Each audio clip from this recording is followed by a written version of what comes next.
갈라디아서 2장 1절로 10절의 말씀을 우리 한 절씩 교독하신 후에 마지막 10절 말씀은 한 목소리로 합독하도록 하겠습니다. 제가 먼저 갈라디아서 2장 1절 말씀 읽도록 하겠습니다. 14년 후에 내가 바나바와 함께 디도를 데리고 다시 예루살렘에 올라갔나니.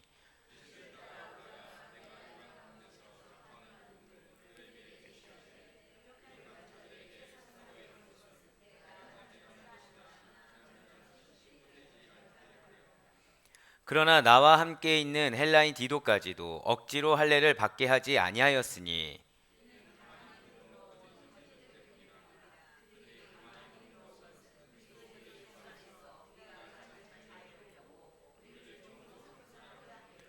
그들에게 우리가 한시도 복종하지 아니하였으니 이는 복음의 진리가 항상 너희 가운데 있게 하려 함이라.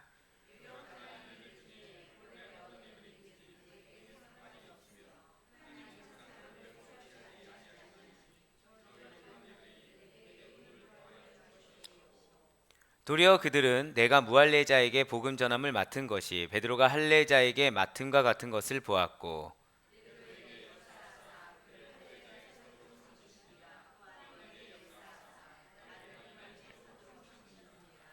또 기둥같이 여기는 야고보와 게바와 요한도 내게 주신 은혜를 알므로 나와 바나바에게 친교의 악수를 하였으니 우리는 이방인에게로 그들은 할례자에게로 가게 하려 함이라. 다만 우리에게 가난한 자들을 기억하도록 부탁하였으니 이것은 나도 본래부터 힘써 행하여 왔노라. 아멘. 할렐루야.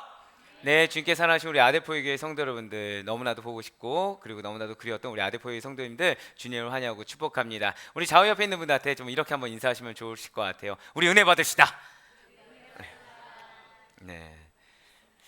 이게 하루하루가 지나면 지날수록 여러분들이 서로를 향해 인사하는 목소리가 점점 톤이 업되어 가고 있어요. 예, 저희 목소리는 점점 다운되어져 가고 있고, 예, 그래서 여러분들이 이렇게 서로를 사랑하는 마음이 얼마나 귀하고 아름다운지 모르겠습니다. 그렇게 우리 사랑하는 우리들은 무엇을 중심으로 모였습니까? 예수 그리스도 중심으로. 예, 감사해요. 여러분들이 제가 딱 메시지를 던졌을 때 따라하시는 메시지 몇 가지가 있어요. 뭐 천국은 예, 이렇게 나오는 거죠. 예, 우리는 어디 중심? 예수 그리스도 중심. 딱 이렇게 나오는 것처럼 이제 정말 기뻐지고 있습니다. 정말 기뻐지고 있어요. 그럼 우리들은 이 시간에 수요 은혜 예배 가운데 복음의 진수죠. 이 갈라디아서 강해를 통해서 은혜 받는 귀한 시간을 가지고 있습니다. 지금 사도 바울에 대해서 계속해서 알아가고 있는데 특별히 그 가운데 오늘 말씀의 제목이 무엇입니까? 바울의 사도직 인정이에요. 예, 바울이 드디어 사도직을 인정받게 되었다라는 것이죠. 지금 바울은 드디어 이방인 사도로서 예루살렘 교회에서 공식적으로 인정받게 되었습니다. 물론 여기서 우리가 오해하지 말아야 될 것은 이 예루살렘 공회의 인정이 중요하기 때문에 그 인정 꼭 받아야만 하기 때문에 사도 바울이 이 바나바와 디도를 데리고 예루살렘으로 간 것은 아니었다라는 거예요. 그게 너무나도 중요해서 받지 않으면 안 되는 상황이기 때문에 갔던 것은 아니라는 것이죠. 바울의 이방인을 위한 사도직을 누가 인정하셨습니까? 절 따라 고백하실까요? 하나님. 예, 하나님이 인정해 주셨어요. 하나님이 세우셨고 하나님이 인정해 주셨다라는 것이죠. 그리고 바울이 전한 복음의 기원 역시도 사람의 복음이 아니라고 우린 들었습니다. 하나님의 복음이라는 거예요. 예수 그리스도의 복음이었다는 것이죠. 그러니 바울의 사도직에 관한 거, 바울의 그 복음의 기원에 관한 것은 예루살렘 공의회 인정이 중요하지 않았다라는 것입니다. 하지만 바울은 그래도 예루살렘 교회로 갔어요. 왜 갔을까요? 하나님의 계시에 의해서, 하나님의 그 말씀에 의해서 그 말씀에 순종하고자 내가 불필요하다고 생각하고 내가 필요 없다고 생각하더라도 말씀에 순종해서 나아갔다라는 것입니다. 이방인 개종자들의 할례 문제로 예루살렘 총회에 올라가게 된 사도 바울입니다. 할례가 구원에 있어서 중요하다고 한 자들이 있다는 거예요. 복음을 흐리는 거짓 교사들이 존재했다라는 것이죠. 그들로부터 이방인 개종자들을 보호하기 위해서, 그리고 더 이상 할례 문제로 이 이방인 개종자들을 괴롭히지 못하도록 사도 바울은 예루살렘 공회를 찾아간 것입니다. 예, 벌써 여기까지 말씀드렸을 때 무엇이 생각되나요? 지금 사도 바울은 간단히 말씀드리면 자신을 위해 간 것이 아니라는 거예요. 지금 사도 바울은 나의 어떤 권익 문제, 그러니까 내가 유력자들한테 한번 인정 한번 받아보겠다, 이런 걸로 간 것도 아니고요. 나의 권리를 한번 이렇게 행사해 보겠다. 내가 지금 이렇게 많은 영향력을 드러내고 있으니까 그 영향력을 나도 한번 사람들한테 인정받고 행사해 보겠다라는 그러한 의도의 방문이 아니었다는 것입니다. 그럼 사도 바울은 왜 간 것입니까? 지금 자신이 복음을 전도한 이방인 개종자들을 위해서, 즉 양들을 위해서, 오직 붙여주신 그 양들을 위해서 사도 바울은 예루살렘 공회를 찾아갔다라는 거예요. 그러니까 굳이 그렇게 할 필요성이 없었지만 양을 위해서라면 자신의 생각과 자신의 판단을 내어버리고 나아갔다라는 것이죠. 그런데 아이러니하게도 바울의 사도직에 대한 인정은 처음부터 누구께로부터 왔다고 말씀드렸습니까? 맞아요. 하나님께로부터 왔기 때문에 구태여 사실 예루살렘 공의회와 기존의 그 사도들의 인정조차가 불필요했다라는 것이죠. 그럼에도 불구하고 그것이 비록 불필요하다고 여겨졌다고 하더라도 사도 바울은 자신의 양을, 자신에게 허락하신, 하나님께서 허락하신 그 성도들을, 하나님의 복음을 전한 이방인 개종자들을, 그들의 영혼을 보호할 목적으로 예루살렘을 방문했다라는 것입니다. 그리고 바로 그때 정말 이 말씀이 얼마나 위로가 됐는지 몰라요. 저는 우리 사랑하는 성도님들을 위해서 기도할 때 항상 나오는 기도가 있습니다. 뭐 이런 게 이렇게 말하니까 너 기도 안 나오는 게 뭐가 있냐라고 얘기하실 것 같은데, 항상 나오는 기도 중에 하나가 뭐냐면, 여러분들, 내 사랑하는 양들이 흘린 땀이 헛되지 않을 수 있도록 주님 인정하여 주시옵소서. 내 사랑하는 성도들이 흘린 눈물이 헛되지 않을 수 있도록 주님 그들을 보호하여 주시옵소서라는 기도를 드린다는 거예요. 근데 바로 이 사도 바울이 그렇게 했다는 거죠. 이 사도 바울이 하나님뿐만 아니라 교회와 세상 가운데서도 정당하게 그의 권위를 인정받게 되는 날이 왔다라는 것입니다. 할렐루야. 그렇습니다. 진실로 사도 바울은 예수 그리스도를 인격적으로 만나고 난 뒤에 주님께서 기뻐하시는 영혼을 너무나도 사랑하게 되었고, 주님이 세우라고 하신 그 교회를 설립하는 것을 최우선 목적으로 삼게 되었습니다. 진실로 사도 바울은 예수님께서 사랑하신 이방인을 사랑하여 피 흘리기까지 했어요. 이방인과 무슨 관계가 있었을까요? 당시 이방인이 어떤 대접받았는지 우리 사랑하는 성도님들은 너무 잘 알지 않으십니까? 그런데 나와 상관이 없다고 여기지 않았어요. 왜요? 절대 한번 고백하실까요? 하나님께서 붙여주신 영혼. 네, 그렇습니다. 저는 이 말씀을 꼭 드리고 싶어요. 우리 사랑하는 아데포이교회 성도 여러분들은 하나님께서 붙여주신 영혼이라고 한다면 늘 항상 사랑하며 나아갈 수 있길 간절히 소망합니다. 어쩜 그 영혼이 내가 막 간절한 마음을 갖고 있는데 거절 의사를 표현한다든지 내 생각대로 잘 이렇게 따라와 주지 않고 복음을 잘 안 받아들일 수도 있을 것입니다. 그렇지만 그 가운데서도 하나님은 여러분들의 마음과 영혼에 대한 사랑을 먼저 보고 계시다는 사실을 반드시 놓치지 마시길 바라겠습니다. 그래서 절 따라 고백하실게요. 포기하지 않겠습니다. 예, 아멘. 네, 포기하지 않으면 돼요.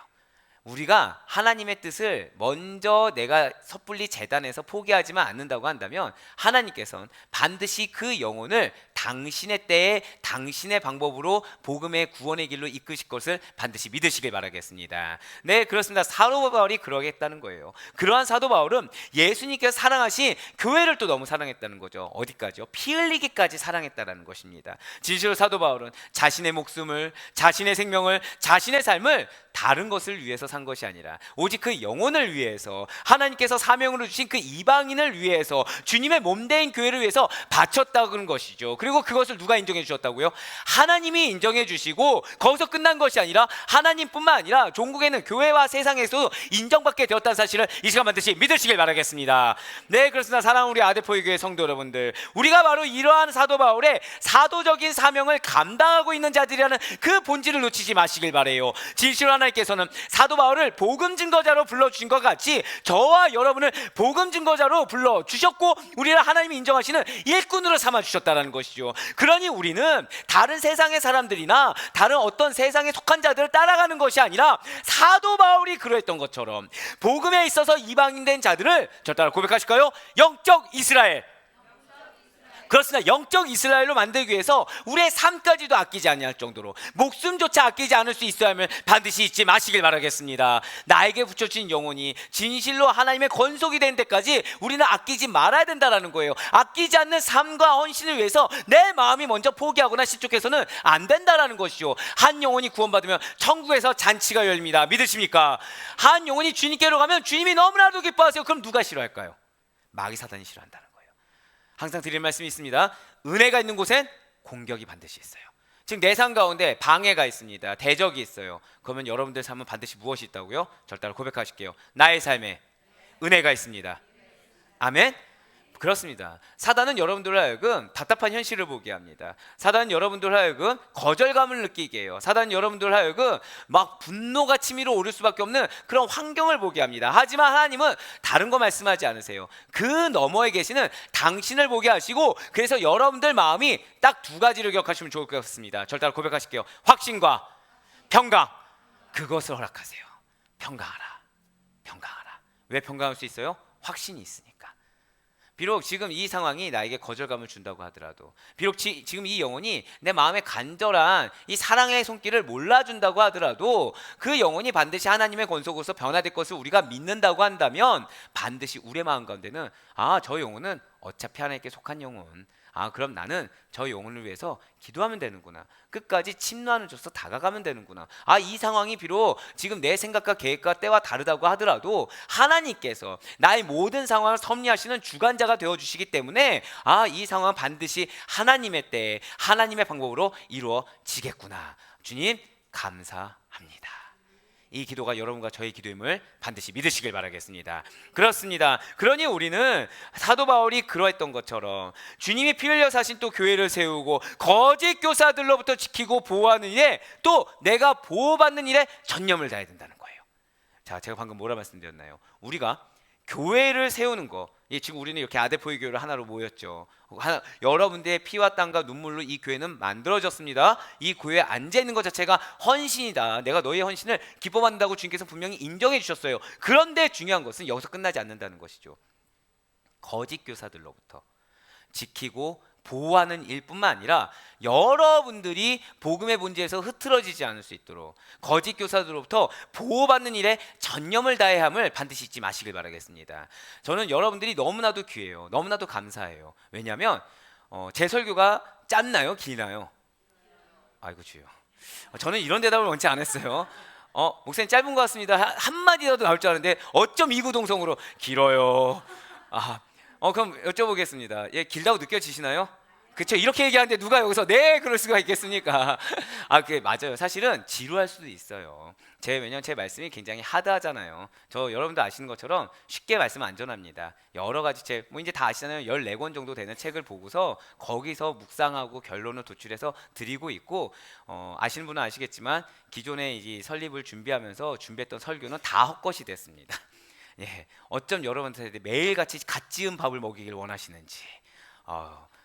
다들 그래 당연한 거 아니야 지금 이 버전을 보고 계신데, 하나님은 저에게 허언을 하지 않게 하신 것 같아요. 담임 목사가 땀 흘리고 눈물 흘리고 피를 흘리면 우리 성도님들은 행복하다. 아멘이 나와버렸어요. 네, 저는 근데 정말 그렇게 생각해요. 그래서 제가 묵상을 많이 해서 여러분들이 좋은 말씀 먹는 것만큼 큰 기쁨이 없습니다. 근데 너무 감사한 것은 여러분들은 그것을 이상하게 여기지 않는다는 거예요. 새벽 기도가 일반 수요 금요 예배처럼 길더라도, 수요 예배가 어지간한 주일이나 부흥회보다 길다고 하더라도 여러분들은 그것을 계속해서 머리에 쥐날 정도로 먹으신다는 거죠. 그건 다른 교회는 어떨까요? 선배 목사님들하고 통화를 했어요. 선배 목사님들한테 이제 우리 설립 예배가 있잖아요. 설립 예배를 이렇게 드린다고, 너무 감사하다, 목사님들의 이 기도 덕분에 오게 되었습니다 라고 했을 때, 첫 마디가 뭐 같습니까? 첫 마디가, 이 목사 힘들지 않아? 어떻게 준비해 놓은 거 다 떨어지지 않았어? 딱 이런 얘기를 하시는 거예요. 그러면서 그 다음 말이, 성도님들이 힘들어할 텐데, 근데 저 되게 뿌듯한 거예요. 아닌데요? 우리 성도님들 안 힘들어 하시는데요? 근데 오늘 알았습니다. 힘들어 하셨군요. 네.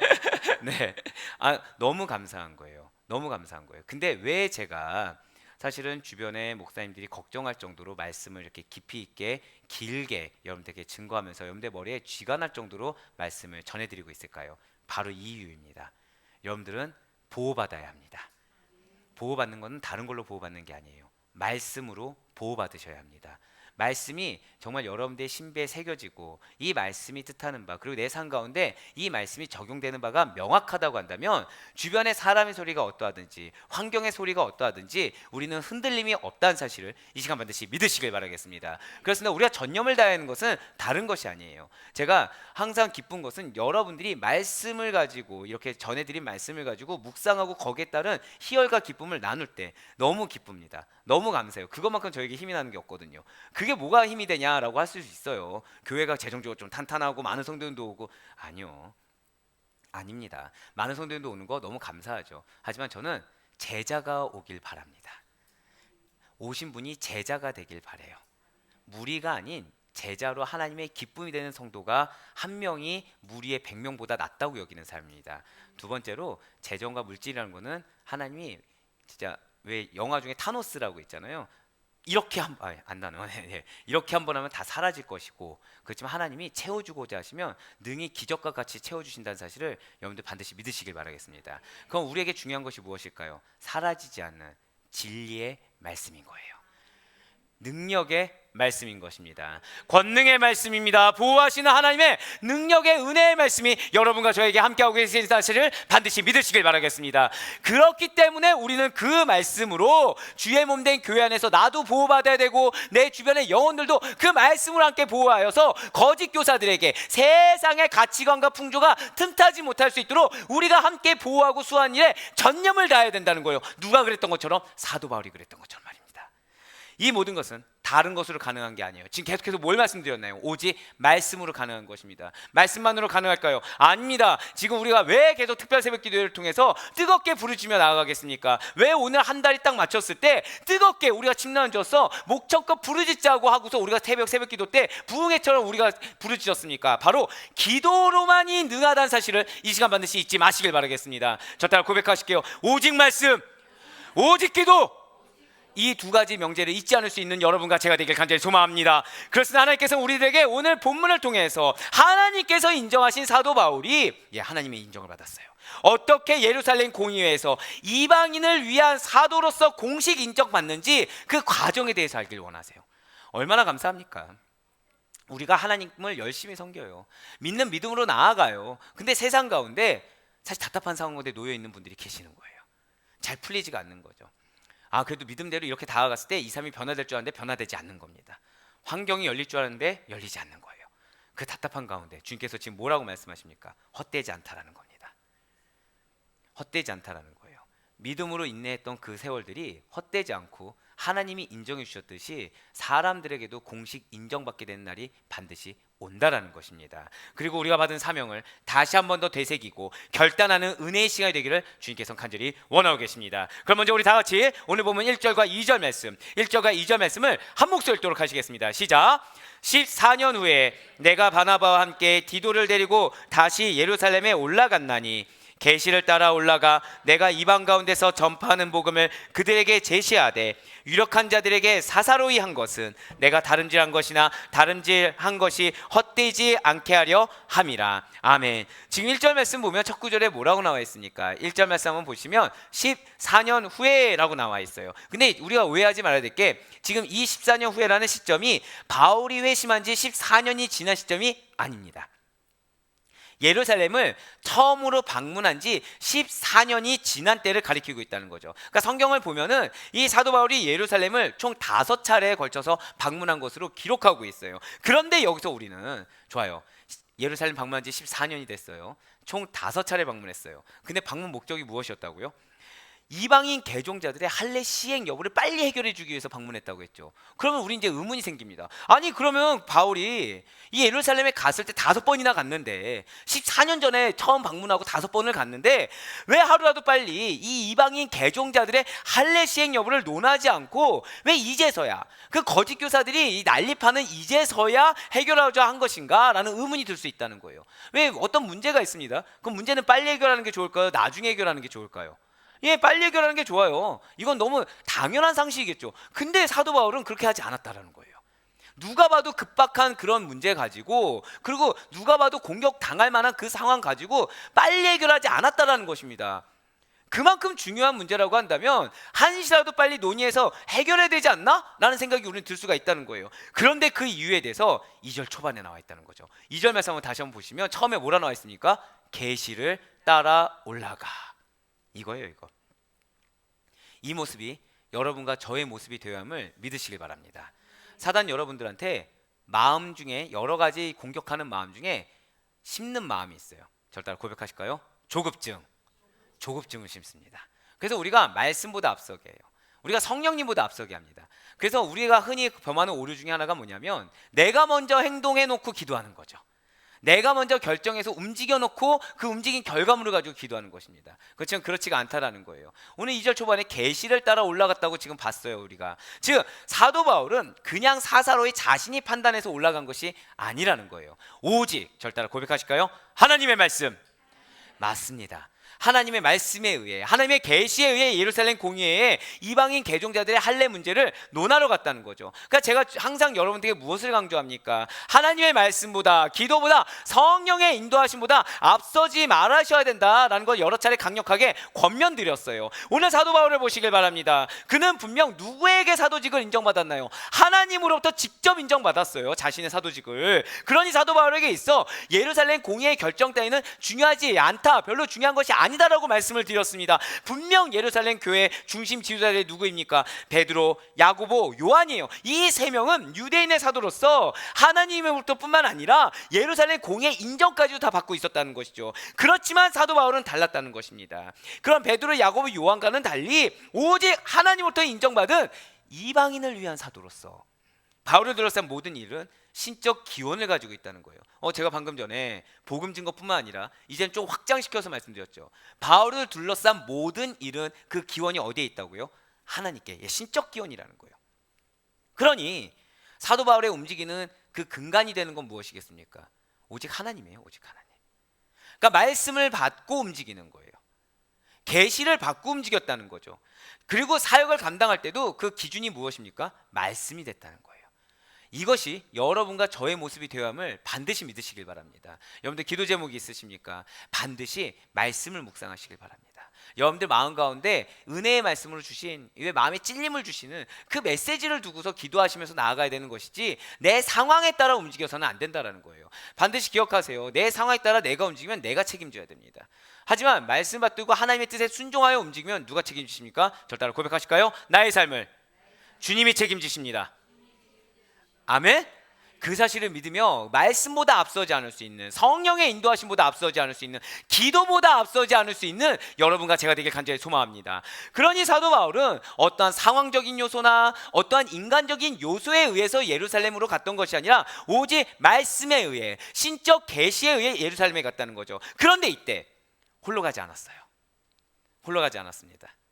그동안의 행보하고 조금 다르죠. 홀로 가지 않았어요. 당시의 동역자였던 이 바나바와 디도를 데리고 같이 갔습니다. 그리고 사도 바울은 예루살렘 총회 앞에 공식적으로 자신이 전하는 복음에 대해서 제출한 뒤에 유력한 자들을 또 따로 만났다는 거예요. 이해가 안 되지 않습니까? 분명히 예루살렘 공의의 유력한 자들을 만나러 어떤 자신의 그런 권위나 이런 걸 위해서 간 것이 아니라고 했는데 지금 유력한 자들을 또 따로 만났다는 거예요. 즉 유명한 자들을 만났다는 거죠. 그 이유가 뭐냐면 지금 바울이 다름질하고 있는, 즉 이방인들에게 복음을 전한 일이 헛되지 않도록 하기 위함이다라는 걸 나타내었어요. 더불어 이렇게 유명 인사들과의 만남을 가진 것조차 모두 다 누가 말씀하신 거예요? 하나님. 모두 다 하나님의 계시에 의한 것임을. 그러니까 5번 방문했다고 말씀드렸잖아요. 그럼 그 전에도 얼마든지 자신의 그 사도직에 대한 근간과 권위와 기원에 대해서 인정받기 위해서 얼마든지 만날 수가 있었을 거라는 거예요. 그렇지만 사도 바울은 그렇게 하지 않았다라는 거죠. 이방인 할례 문제뿐만 아니라 자신의 어떤 그런 사역에 대한 그 인정까지도 모두 다 누구에게 맡겼습니까?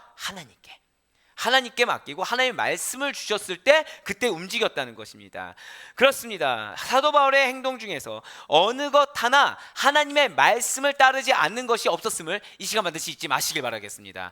다른 거 기억하지 못해도 좋아요. 사도 바울은 정말 말씀보다 앞서지 않았다. 말씀이 주셨을 때 움직였지 어떤 상황의 급박함에 따라 움직이거나 내 처지에 따라 움직이거나 내가 보는 사람의 눈에 대한 판단에 따라 움직이지 않았구나라는 사실을 반드시 기억할 수 있는 여러분과 제가 되길 간절히 소망합니다. 지금 이렇게 1절과 2절을 통해서 사도 바울은 자신이 예루살렘 총회에 참석한 사실을 왜 참석했는지를 밝힌 데 이어서 3절에서 5절까지는 믿음으로만 구원을 얻는 그 이신득이의 구원 진리의 도전적인 사례에 대해서 말을 하고 있다는 거예요.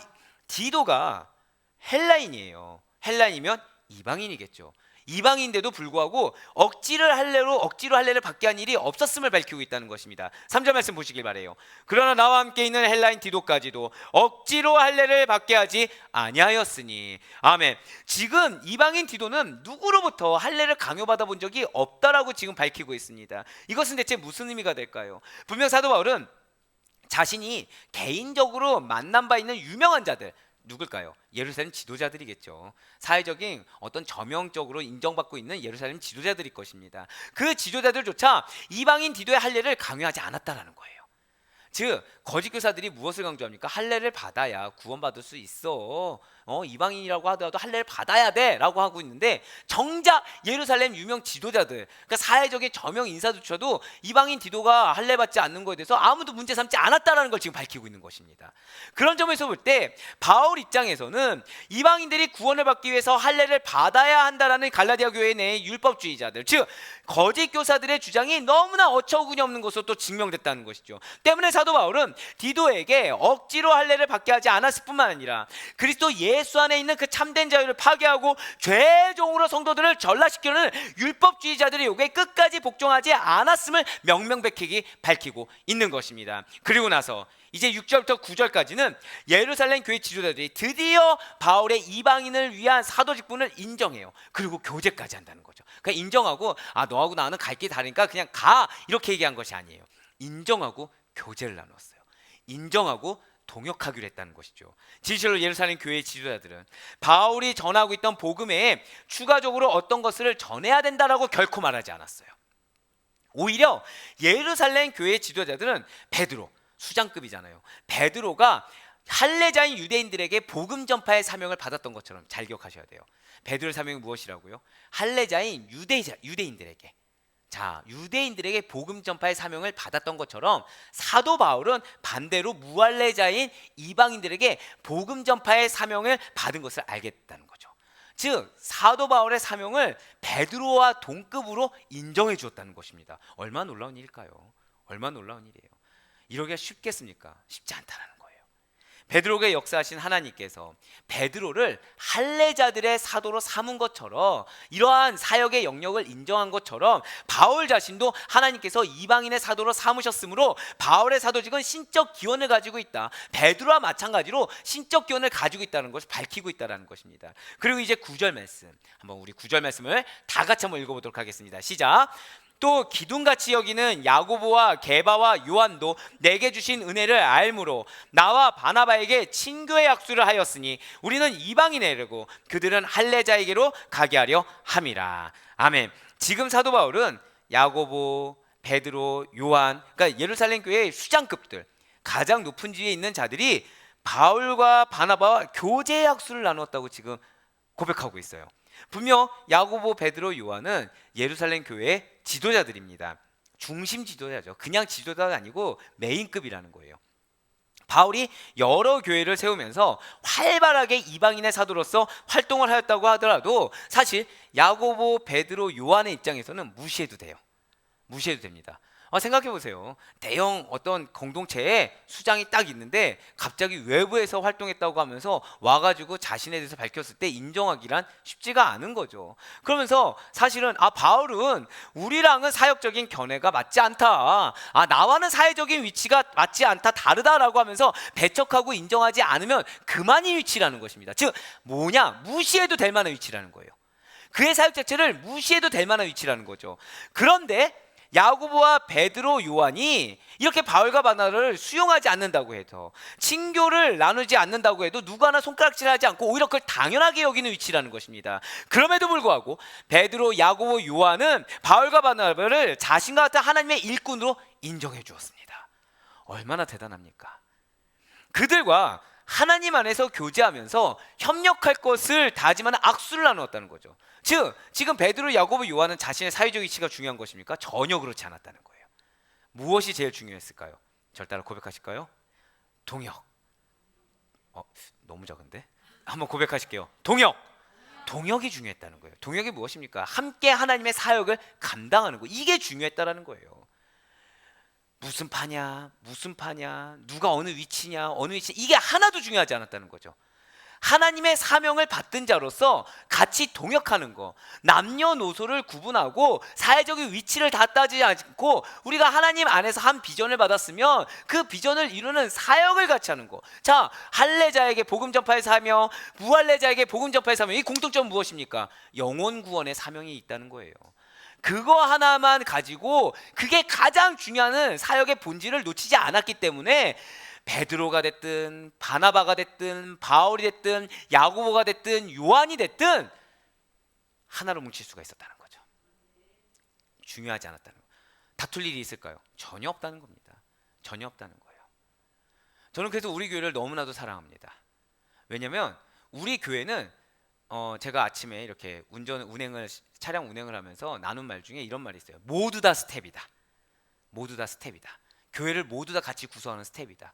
누군가는 찬양으로, 누군가는 반주로, 누군가는 방송으로 반성하라는 얘기 같은데, 네, 예, 반성팀 방송 아니에요. 예, 예, 반성하고 있죠? 열심히 집중하세요. 네, 농담이고요. 누군가는 안내로, 누군가는 또 아픈 육신을 입고서 이렇게 이러면은 괜히 얘기하기 싫어져요. 예, 여러분들 아셔야 됩니다. 일을 하고서 뒤에서 막 텃밭에서 캐는 거죠. 텃밭에서 캐는 거죠. 그러니까 신선한 걸 주기 위해서. 그럼 또 이걸 받으시는 분이 자신이 몸이 아픈데 이 신선한 거를 제대로 살려야 된다는 의미에서 집에서도 하지 않는 요리를 또 하십니다. 네, 집에서도 하지 않는. 네, 그러니까 그분 남편은 와서 굉장히 맛있게 먹으면서 먹기 힘든 건데 나 이렇게 얘기를 해주시는 거죠. 그리고 누군가는 같이 화장실 청소를 설거지를 한 분도 쉬는 분이 없다는 거예요. 한 분도 다 같이 스텝진으로 함께하고 있다는 거죠. 근데 이것을 할 때 여러분들 중에서 나는 어디가 아파서, 나는 나이가 있어서, 나는 무슨 일에서라고 얘기한 적이 단 한 명도 없다는 것입니다.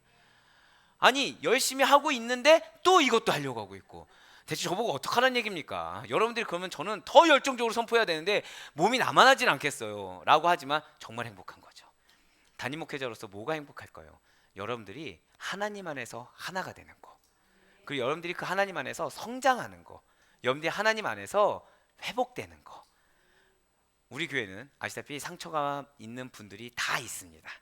그 상처는 사회로부터도 상처가 있고요, 사람으로부터 상처가 있고, 하다못해 교회로부터 상처가 있습니다. 근데 저는 우리 교회를 오면은 교회를 떠나지 않으려는 여러분들의 모습을 봅니다.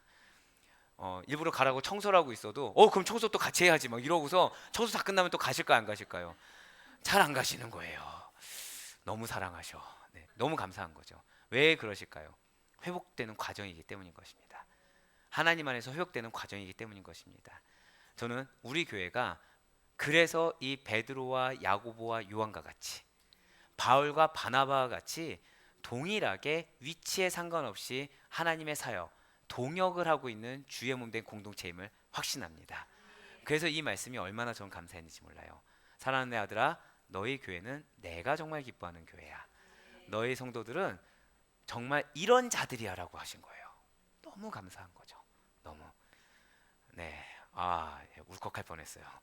제가 이거를 어제 이제 막 탈고를 하면서도 이 부분만 감격해서 울컥하는 거예요. 제가 자격 없는 자에게 너무 귀한 영혼들을 보내주신 거죠. 자격 없는 자에게 너무나도 하나님 사랑하신 영혼들을 보내주신 거죠. 얼마나 감사합니까? 얼마나 감사해요.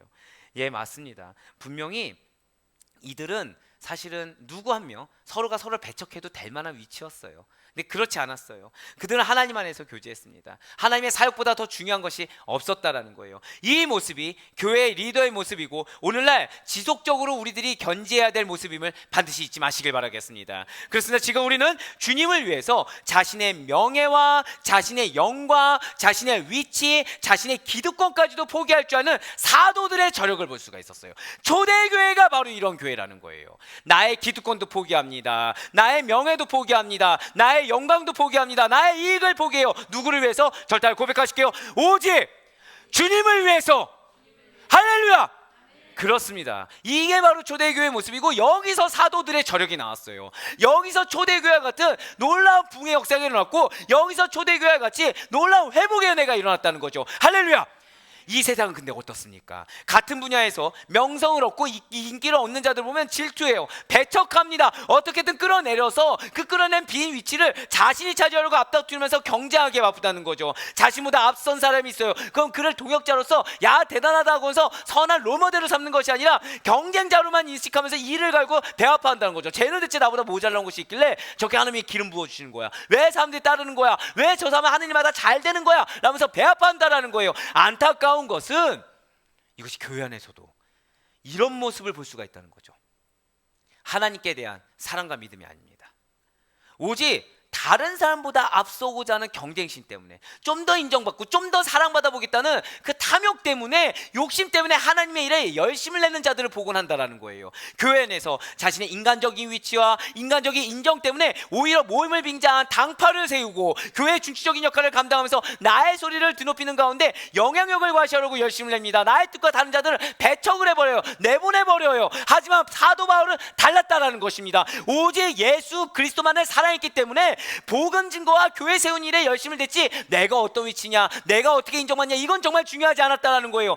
예루살렘 교회 지도자인 야고보와 베드로와 요한도 달랐다는 거죠. 그들 역시도 오직 예수 그리스도만을 사랑했기 때문에 바울을 질투하기보다는, 바울을 시기하기보다는, 배척하기보다는, 불쾌해하기보다는, 경쟁하기보다는 협력하고 동역하며 인정하고 존중하고 귀하게 여기면서 축복하여 주었다는 것입니다. 이 모습이 여러분과 저의 모습으로 계속 남아있을 수 있길 간절히 소망합니다. 이러한 아름다운 동역의 모습이 우리로 인하여, 그리고 우리로 끝나선 안 돼요. 우리 주변에 아름다운 동역하는 교회들로 인하여 같이 이루어져 나갈 수 있기를 간절히 소망합니다. 마지막 우리 10절 말씀은 다 같이 읽도록 하실게요. 이것이 우리의 또 다른 사명인 줄 믿으시길 바라요. 10절 말씀입니다. 시작. 다만 우리에게 가난한 자들을 기억하도록 부탁하였으니 이것은 나도 본래부터 힘써 행하여 왔노라. 아멘. 지금 사도 바울은 베드로, 야고보, 요한과 자신과 교제의 악수를 나눈 후에 바울 자신에게 이 베드로, 야고보, 요한이 가난한 자들 생각하도록 부탁을 합니다. 그러니까 그것은 이미 나도 너희와 동일하게 힘써 행했던 일이야 라고 밝히고 있다는 거예요. 그렇습니다. 사도 바울의 한 구제는 단순히 가난한 자들을 위한 동정이나 물질적인 필요를 채우기 위함이 아니었습니다. 주 안에서 형제 자매된 자들을 향한 뜨거운 사랑을 소박하게 실천하는 거였다는 거예요. 그런 사도 바울의 마음과 섬김이 과연 어떠했을까요? 빌립보서 2장 3절로 4절 말씀이 이렇게 증거하고 권면하고 있습니다. 아무 일에든지 다툼이나 허영으로 하지 말고 오직 겸손한 마음으로 각각 자기보다 남을 낫게 여기고 각각 자기 일을 돌볼 뿐더러 또한 각각 다른 사람들의 일을 돌봐 나의 기쁨을 충만하게 하라. 사랑하는 성도 여러분들, 사랑하는 우리 아델포이 교회 성도 여러분들, 베드로와 야고보와 요한, 그리고 바울과 바나바, 디도, 이들의 공통점은 주의 보혈로 말미암아 하나 된 형제요 성도란 사실입니다. 아델포이였다라는 거예요. 그들이 생명처럼 사랑했던 영혼이 극심한 가난으로 인해서, 믿음을 시킬 수조차 없는 극심한 가난으로 인해서 견딜 수 없을 만큼 고통스러운 삶을 살아가고 있는데 어떻게 가만히 있겠습니까? 근데 이것을 단순히 물질만 보면 안 된다는 거예요. 우리는 영적 빈곤자들에 대해서도 또 동일한 마음을 느낄 수가 있어야 된다는 거죠. 영적 빈곤자들이 영적으로 부유함을 느낄 수 있도록 우리는 우리의 입술과 우리의 삶으로 예수 그리스도를 증거할 수 있어야 하는 것입니다. 현실의 삶에서도 역시 가난한 자들에게 역시 예수님의 풍성한 사랑을 여러분과 저에게 허락하신 범위 내에서 물질로 도와야 됩니다. 기도로 도와야 됩니다. 하지만 그 물질의 근거가 그 영혼들이 나를 바라보게 하는 것이 아니라 누굴 바라봐야 되는 것입니까? 하나님, 예수 그리스도의 사랑을 바라볼 수 있게 도와줘야 된다는 거죠. 바울은 어땠습니까? 바울은 이방인 사도로서의 인정은 먼저는 하나님께로부터 왔으며 그의 사역이 10여 년이 지나자 예루살렘 공회까지 이어지게 되었다는 거예요. 바울이 복음을 증거한 일은 하루 이틀만 반짝한 것이 아니었다는 거죠. 지금 우리 아데포이 교회는 사실은 성경도 성경이지만 장학 헌금에 대해서 열어두고 있습니다. 왜일까요? 여러분과 저에게는 다음 세대에 대한 비전이 있음을 반드시 놓치지 마시길 바라겠습니다. 왜 다음 세대에 대한 비전을 가져야 될까요? 지금 이 어지럽고 험난한 세대 가운데 의외로 많은 청년들, 많은 학생들이 공부할 돈이 없어요. 근데 여기에는 우리의 자녀들도 마찬가지라는 거죠. 우리의 자녀들이 우리가 십시일반 모은 그 장학 헌금을 통해서 그들이 정말 교회의 그 헌금으로 말미암아 공부를 감당하며 나아갔을 때, 사역을 감당하며 나아갔을 때 그들이 얼마나 충성된 일꾼으로 거듭나겠습니까? 마찬가지라는 거예요. 그리스도의 사랑을 증거하는 일입니다. 성교헌금 역시 마찬가지로 사실은 지금 선교사님들에서 기도하고 있습니다. 좋은 분들도 있지만 사실 이미 직업인이 되신 분들도 실제 존재하십니다. 그렇기 때문에 정말 선교를 열심히 감당하는 분들을 위해서 기도하며, 저는 개인적으로 지금 세네갈에 계신 선교사님을 후원하고 있어요. 왜냐, 그분은 정말 열심히 하고 계시거든요. 하지만 이거는 교회 차원으로 가는 거는 다른 문제이기 때문에 그거에 대해서 지금 면밀히 살피고 추후에 장로님들과 집사님들과 나누려고 합니다. 마찬가지예요. 여러분들이 헌금을 할 때, 여러분들이 헌신할 때 나의 이름을 드러내는 것이 아닙니다. 목적을 가지셔야 돼요. 무엇을 위한 목적입니까? 절 따라 고백하실게요. 하나님의 사랑. 근데 이걸로 끝나는 것이 아닙니다. 그 사랑으로 말미암아 그 영혼이, 절 따라 고백하실게요, 그리스도의 제자. 이런 목적이 있어야 돼요. 그냥 주는 게 아닙니다. 그냥 교회에 종속시키기 위해서 주는 것이 아니에요. 그들이 그리스도의 제자가 될 수 있도록, 무엇이 돼야 된다고요? 그리스도의 제자가 될 수 있도록 하는 것입니다. 그래서 지금 저는 아직 여러분들께 말씀을 드리고 있지 않아요. 왜 안 드릴까요? 지금 우리는 회복되는 단계입니다. 지금 우리가 먼저, 조금 제가 쓴소리를 드리자면, 아직 제가 드리는 말씀이 아직 쥐가 나실 상태잖아요. 그렇죠? 원래 저의 처음 목적은 특별 새벽 기도회를 한 달 하는 거였습니다. 근데 지금 언제로 늘렸어요? 조금이라도 좀 더 길게 오라고 할 줄 알았더니 그냥 단호하게 너 1년에 지금 저한테 네, 왜 그렇게 잡을까요? 영양찬 제가 느끼기에는 1년 동안 제가 안수를 해드려야 여러분들이 어느 정도 회복이 되겠구나라고 영적으로 파악되는 겁니다. 되게 미안해지시죠? 되게 안타까워지시죠? 할렐루야, 드디어 미안함이 생기셨어. 네, 괜찮습니다. 항상 드리는 말씀 있잖아요. 목회자가 피 흘리고 땀 흘리고 눈물 흘리면 그건 성도들에게 좋은 자양분이 된다. 항상 드리는 말씀 있잖아요. 저는 가늘고 길게 할 생각이 별로 없는 사람입니다. 예, 짧고 굵게 할 생각 없어요. 장로님 요즘 바뀌었습니다. 저는 길고 굵게 할 겁니다. 네, 전 여러분들 제가 생각해 보니까 여러분들을 괴롭힐 사람은 저밖에 없어. 제가 보니까 나만큼 쓴소리를 내뱉는 사람이 별로 없더라고요. 네, 누가 있어서. 사실 우리 장로님이나 우리 집사님들, 권사님들 얼마나 훌륭하세요. 근데 묘할 정도로 거기서 연약한 부분이 보이는 거죠. 묘할 정도로 위크 포인트가 보입니다. 이건 하나님이 저에게 주신 달란트라 생각하고 있어요. 그럼 저같이 이 세상에, 이 교회에 저같이 독한 인간 하나 정도는 있어줘야, 그래야 여러분들이 딴 길로 세워나가지 않을 거라고 확신하고 있습니다. 그래서 요즘 기도 제목이 바뀌었어요. 길고 굵게 가자. 근데 만약에 별로 안 좋아하시는 것 같은데, 네. 근데 만약에 항상 드릴 말씀이 있죠. 제가 복음의 길에서 이탈하거나, 제가 사꾼처럼 변해지거나, 아니면 제가 비대해져서 나태해진다. 그러면 어떻게 하셔야 된다고요? 바로 떠나시면 안 돼요. 좀 바뀌었어요. 질책을 한번 하세요. 건면 한번 해주시고, 저는 바로 떠나라고 했더니 누가 저한테 뭐라 하시더라고요. 이제 담임 목사님들 그렇게 얘기하시면 안 된다. 우리를 너무 쉽게 버리려고 한다. 그래서 그렇게 생각할 수도 있구나라고 생각이 들어서 한두 번의 권면의 말씀하시고, 그래도 안 들으면 그땐 정말 저를 떠나셔야 됩니다. 왜요? 사꾼 밑에 있으면 영혼이 죽습니다. 네, 그래서 여러분들이 저를 위해서 기도해 주셔야 돼요. 끝까지 저 인간이 이 모습을 견지할 수 있도록, 끝까지 말씀의 승부 걸고 본질의 사역을 놓치지 않을 수 있도록 기도해 주셔야 됩니다. 저 역시도 제자로 똑바로 서 있기 위함이라는 거죠. 결국 우리 아델포의 교회의 목적은 무엇입니까? 예수 그리스도의 제자예요. 모든 성도들이 무리가 아니라 예수 그리스도의 제자예요. 예수님만 바라보고 하나가 되어야 됩니다. 우리의 모든 헌금의 목적들, 예수님의 제자를 키우는 목적이 되어야 되는 것이지 어느 일부부에게 가는 것이 결코 아니어야 합니다. 네, 맞습니다. 사도 바울 역시 마찬가지예요. 근데 중요한 거는 바울의 이방인 사도로서의 인정은 먼저로는 하나님께 왔습니다. 그의 사역이 10여 년이 지났어요. 사실 예루살렘 공의회 온 거 벌써 14년이 지났다고 했잖아요. 10여 년이 지나자 예루살렘 공의회까지 이어지게 되었다는 거죠. 어쩌면 여러분들의 사역도 마찬가지입니다. 여러분들의 사역이 지금 잠시 잠깐 눈으로 봤을 때 결실이 없는 것처럼 느껴질 수도 있어요. 하지만 조급해하지 마시길 바랍니다. 이 중에 나는 사도 바울보다 뛰어납니다 있으십니까? 없어요. 근데 이 사도 바울조차 하나님이 몇 년간 사역을 한 다음에 인정받게 하셨어요? 14년. 조급해하지 맙시다. 나를 인정해 주신 걸로 감사하시길 바랍니다.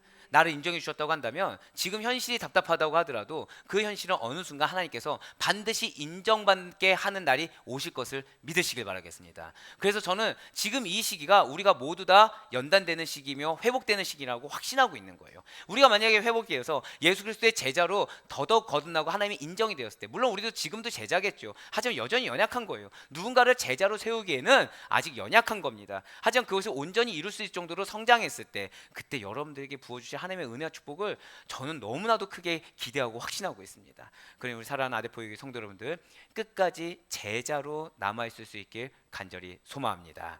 예, 그렇습니다. 지금 잠시 잠깐의 조급함 때문에 제자로서의 길을 놓치지 마시길 바래요. 바울이 복음을 증거하는 일은 하루 이틀만 반짝한 것이 결코 아니었다는 것이죠. 그의 일생 기간 전부를 바쳐서 주님에 대한 사랑의 증표로서 충성하고 헌신했다는 거예요. 유대인들에게 개 취급받는 이방인들이었습니다. 근데 그들을 사랑했다는 거예요. 그들을 무시하는 자들을 사랑했다는 거죠. 저는 너무나도 감사한 게 저의 첫 사역은 아시다시피 서울역과 용산역이었습니다. 노숙자 전도부터 시작했어요. 엄청 많이 깨졌습니다. 엄청 많이 깨졌어요. 사연 없는 분들은 하나도 없고요.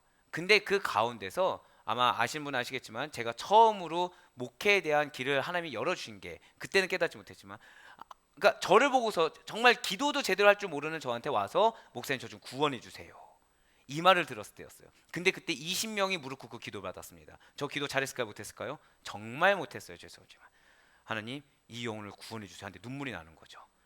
여러분들의 진심이 있다고 한다면, 영혼에 대한 진심이 있다고 한다면 반드시 여러분들은 저보다 더 뛰어나게 하나님께 쓰임받는 제자라는 사실을 이 시간 반드시 믿으시길 바라겠습니다. 맞아요. 사도 바울과 같이 하루 이틀 반짝해서 그런 것이 아닙니다. 끊임없이 나가서 전도했을 때 노숙자들이 저 사람은 포기하지 않고 계속 나오네 라고 했을 때 그 중에 한두 명이 마음을 열고, 한두 명이 마음을 여니까 20명이 구원받는 놀라운 이적이 일어나게 됐다라는 것이죠. 제가 한 것이 아닙니다. 여러분들, 제가 성실하게 제자의 길을 가기만 한다면 하나님은 여러분들을 통해 저보다 더 크게 쓰임받으실 것을 믿으시길 바라겠습니다. 네, 맞습니다. 유대인들에게 개취급받는 이방인들을 사도 바울은 그런 노숙자를 사랑한 저보다 더 크게 사랑했다는 거예요. 그들을 위한 사도직을 하는 데 있어서 책임을 다하였고 그의 한 몸을 복음을 위해서 불사른 자가 바로 이방인의 사도 바울이었다는 것이죠. 그는 입술로만 복음을 증거하는데 그치지 않았습니다. 우리가 마지막 구절 보셔서 아시겠지만 현실의 삶에서도 봉사하는 일, 구제하는 일, 사랑을 나타내는 일에도 열심을 할 수밖에 없었다는 거예요. 그러한 열심이 결코 자기 자신을 위한 것이 아니었다는 것이죠. 예루살렘 공회에 올라간 것도 자신을 위한 것이 아니었습니다. 구제를 한 것도 자신을 위한 것이 아니었어요. 유력한 자들과 교제를 하는 것도 자신을 위한 것이 아니었다라는 거예요. 모두 다 영혼을 위한 것이었습니다. 모두 다 한 생명을 위한 것이었습니다. 궁극적으로 모두 다 하나님을 위한 사역이었다는 것이죠. 오직 하나님께서 사도 바울에게 붙여주신 영혼에 대한 사랑 그 자체였다는 것입니다. 그리고 바울에게 있어서 이방인을 사랑하는 일은, 잘 들으셔야 돼요, 여러분들에게 있어 여러분들 각자의 삶에서 최선을 다하는 일, 여러분들 각자의 삶에서 그리스도의 향기를 드러내는 일은 예수님을 사랑하는 가장 좋은 표현이자 방법이라는 사실을 반드시 놓치지 마시길 바라겠습니다. 우리가 5월 한 달간 특세 기간에 가장 중심 단어가 무엇이었겠습니까? 코람데오예요. 코람데오. 하나님 앞에서 내가 살아갈 때 바로와 같은 모습이 보여지는 것이 아니라 하나님 앞에서 내가 살아갈 때, 비록 모세처럼 내가 연약하고 반복되는 악한 모습을 보인다고 하더라도 궁극적으로 돌이켜서 회개해서 사역의 한 걸음을 걸어갈 수 있는 그러한 모습을 통해 나를 본 누군가가 반드시 변화되게 되는 그러한 놀라운 일이 여러분과 저의 코람데오의 삶을 통해 이루어지게 될 것을 반드시 믿으시길 바라겠습니다. 근데 그게 아이러니하게도 내가 하나님을 사랑합니다, 내가 예수님을 정말 사랑합니다 라는 가장 좋은 표현이자 방법이라는 것이죠. 그래서 하나님께서 기뻐하시사 늘 함께 하심의 증거를 보이셨다는 사실을 놓치지 않을 수 있는 코람데오의 우리 모든 제자들 아데포이 교회의 성도님 될 수 있길 간절히 소망합니다. 사랑하는 우리 아데포이 교회 성도 여러분들, 저와 여러분 또한 영적 이스라엘입니다. 우리는 영적 이스라엘로서 한때는 죽음과 저주만이 기다리고 있는 이방인에 불과했다는 것이죠. 하지만 그런 여러분과 저는 주님의 보혈의 공로로 말미암아 오직 주 안에서 모든 차별과 편견을 뛰어넘어 이방인에게 복음을 증거한 바울과 같은 자들의 전도로 인해서 우리는 예수님을 알게 됐어요. 우리는 믿음을 얻게 되었습니다. 그리고 지금은 하늘의 놀라운 사역을 감당하는 복음 증거자로서 우뚝 설 수 있게 되었다는 것이죠. 할렐루야. 그렇기 때문에, 그러한 사명들이 있기 때문에 아이러니하게도 그래서 우리에게는 사회로 인한, 사람으로 인한, 공동체로 인한 상처가 있을 수밖에 없다는 거예요. 왜요? 이 시대는 상처투성이기 때문입니다. 이 시대는 상처투성이기 때문에, 그래서 그렇게 복음 증거자로 부름받은 우리는 상처가 있을 수밖에 없다는 거예요. 오해하시면 안 됩니다. 세상이 상처투성이어서 우리가 상처 있는 게 결코 아니에요. 그럼 무슨 말씀일까요? 그런데 그 상처를 곱씹으라고 우리에게 허락하신 것이 결코 아니라는 것이죠. 그 상처 뒤에 숨으라고 있게 하신 것이 아니라는 것입니다. 그 상처를 실족하라고 주신 것도 아니라는 거예요. 절 따라 고백하실까요? 사도 바울과 같이. 그렇습니다. 사도 바울과 같이 오히려 그 상처를 딛고 회복된 자로서 동일한 영혼들, 그러니까 그 상처를 품고 살아가는 영혼들을 이해하고 그들에 대해서 용납해주며 그들을 그래서 내가 이렇게 회복됐으니 너희도 회복될 수 있는 방법으로 잘 인도하는, 더 열정적으로 주님만을 섬기라는 주님의 뜻으로 분별할 수 있는 여러분과 제가 되길 간절히 소망합니다. 왜 먼저 겪게 하셨다고요? 동일한 영혼들을 품기 위해서. 왜 먼저 겪게 했다고요? 그들을 이해해 주라고. 다만 이해했다고 해서 우리가 거기에 물드는 것이 아니라 그들을 변화시키라고. 왜요? 나도 경험을 했으니까. 사랑 우리 아대표교회 성도 여러분들, 제 설교 중에서 가장 강력하게 설교가 나올 때가 언제인지 아십니까? 여러분들의 삶을 경험했을 때예요. 여러분들의 마음을 경험했을 때 가장 강력하게 나옵니다. 저는 그래서 저로 하여금 여러 경험을 하겠다고 생각을 하고 있어요. 만약에 안 했다면 제가 어떻게 직장인분들의 비애를 알겠습니까? 만약에 안 했다면 교회에 상처가 있어서 떠난 자들의 마음을 어떻게 알겠습니까? 만약에 안 했다면 유리방황하다가 돌아온 자의 마음을 어떻게 알겠습니까? 만약에 안 했다면 한 사람의 희생으로 말미암아 구원받는 것이 어떤 큰 놀라운 가치인지를 어떻게 알겠습니까? 알기 때문에 품을 수 있는 것이고, 알기 때문에 인도할 수가 있는 것입니다. 맞습니다. 사도 바울은 결국 인정받게 되었어요. 오랜 세월이 걸린 것 같지만 사실은 사도 바울은 오랜 세월인 줄 알까요 모를까요? 잘 경험하지 못했어요. 여러분들 혹시 이게 체감이 되십니까? 우리가 벌써 한 달이 됐어요. 예, 짧지 않았습니까? 아, 길게 느껴지셨군요. 저만 세월이 유수 같구나라고 느꼈군요. 너무 빨리 지나가는 거예요. 너무 빨리. 설립 예배에 대해서 사실 장로님하고 얘기할 때 아직 시간이 있습니다라고 얘기한 게 엊그제 같은데, 제가 우리 차량 안내를 맡으신 집사님께 아직 시간 있으니까 천천히 좀 섭외 좀 해주세요 한 게 엊그제 같은데 벌써 다음 주인 거예요. 우리 교회 근데 그 사이에 너무 많은 일이 일어나는 거죠. 너무 많은 일이 일어나고, 근데 그 많은 일들이 안 좋은 일보다 하나님이 살아 역사하시는 거, 우직할 정도로 복음만 붙들고 우직할 정도로 우리가 예배 중심의 삶을 살았더니 어떻게 역사하는지 보여주는 하나님 놀라운 역사의 시간들이었다는 것입니다. 놀라운 역사의 시간이 있으니까 어떻게 된다고요? 빨리 지나갔다는 거죠. 빨리 지나갔어요. 그렇다고 해서 여러분들이 더디 간 것 같다, 너무 길었다고 생각했다고 해서 여러분들의 역사가 없었던 건 아닙니다. 제 설교 때문에 그랬다고 저는 생각하고 있어요. 너무 제가 이렇게 여러분들에게 많은 말씀을 증거하기 원하는 것 때문에 힘드셨다고 생각하지만 아마 좋아요. 내년 이맘때쯤에 우리가 어떨까요? 어쩌면 여러분들이 저를 더 재촉하지 않을까요? 왜 이만큼만 먹이시냐? 그럴 일은 없을 거라 생각하시잖아요. 저도 한 달간 내내 안수할 거는 그런 일은 없을 거라 생각했어요. 저도 솔직히 고백할까요? 일주일하고 말라 그랬어요. 한 2주 특세에도 충분히 할 만큼 했다는데, 특히 오늘 새벽 하나님이 시키셔서 한 거지 저는 절대 그런 계획이 없었다니까요. 안 그랬으면 다 초청했겠죠. 우리의 앞길은 하나님만이 아십니다. 하지만 그때 하나님 아시는 그 앞길이 인정받기 위해서는 최선을 다하셔야 돼요. 성실하셔야 돼요. 누구 앞에서요? 마지막 절 따라 고백하시겠습니다. 고람대오.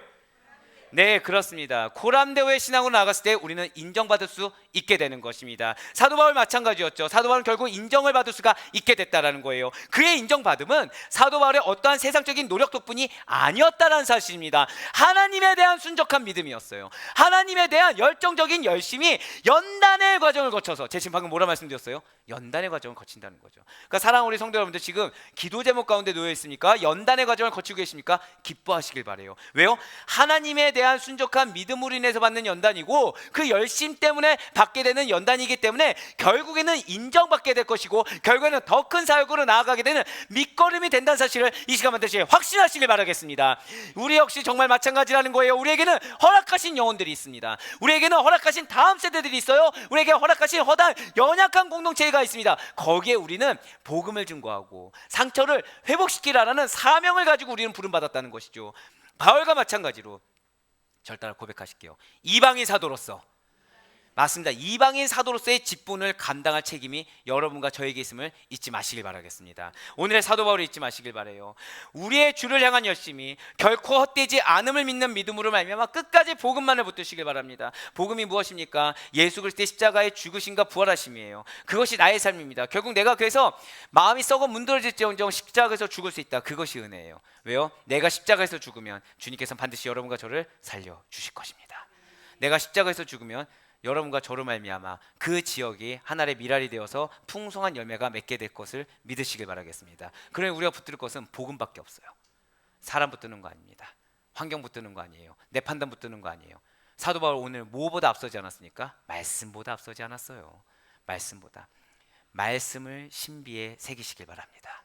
지금 대신방 때 계속해서 말씀을 드리고 있죠. 다 암송하고 계시죠? 여러분들에게 이전 것은 지나갔으니 보라 내 머리가 새 것이 되었도다라는 은혜는 사라지길 바랍니다. 네, 숙제예요, 숙제. 여러분들 각자 가족마다 말씀이 달라요. 외우세요, 암송하세요. 사단의 공격은 예고하고 오지 않습니다. 여러분들 사단이 공격 툭 했을 때 그냥 당황한 사람과 툭 했을 때 말씀을 상고해서 그 순간에 판단하지 않고 기도하는 사람과 그 결과는 정말 다르다는 거죠. 근데 사단이 공격했을 때 말씀이 생각날 확률이 얼마 될 것 같습니까? 0%에 가까워요. 근데 이렇게 독한 인간이 계속 외우셨습니까? 외우셨습니까? 외우셨습니까? 했을 때 그러면은 신기할 정도로 했을 때 뭔가 공격이 딱 닥쳤을 때 그 말씀은 생각납니다. 4명 여기 물어봐야지. 4명. 네, 4분은 물어보겠습니다. 그러니까 말씀보다 앞서지 마세요. 말씀의 삶을 사시길 바랍니다. 그렇게 됐을 때 주를 향한 열심이 헛되지 않음을 하나님은 반드시 그 말씀으로 증명해 보이실 것입니다.